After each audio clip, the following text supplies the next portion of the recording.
Hi, it's Michael here from Claromentis, and today I'm going to show you how to get started with Claromentis API. Three things that you need a Claromentis systems. So today I'm going to use Claro University demo, which is my own playground systems. You also need access to Claromentis API documentations. The address is developer.claromentis.com. Here you can find all about information about API and also the API references. The third tools that you need is one of my favorite API playing tool is something called Postman. So you just need to download the API tool, and then once it's installed, you can start playing with the API. Okay, once you've got all those three, let's get started. So I'm going to fire up Postman now. First of all, what you're going to get is like a scratch pad. From here, you can start create a request. So let's say in this example, I'm going to get a list of users from my systems. Click on the get request, and then you can give it a name if you wanted to, starting with untitled, but it's okay. So get, first of all, you need to enter the request URL, which is start with your Claromentis system URL. Just going to paste it in there for now.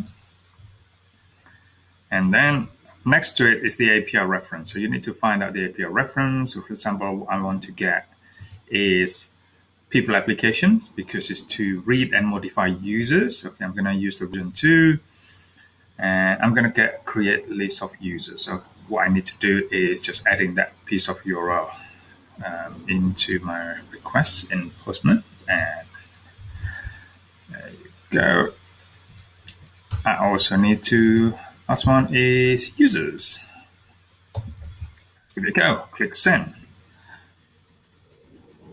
Right, if you get this authentication required, that means you haven't authenticated yet. In this case, navigate to the authentication tab in Postman and choose the authentication is basic authentications. You can then give your username and password to Claromentis system. So in this case, I'm going to use my playground admin and my password.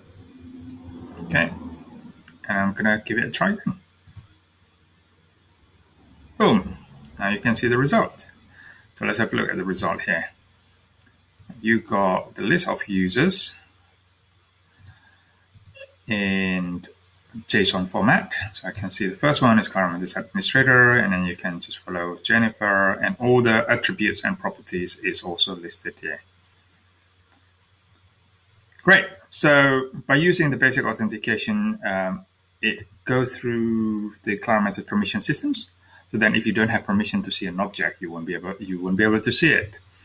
And also, I would recommend you to go through Claromentis API documentation and just take a look at the list of functions that you can do, and also go back to the application list. So here what we have in terms of application that support public API. So good luck with it. I hope you enjoyed today, and then thank you for listening. Bye.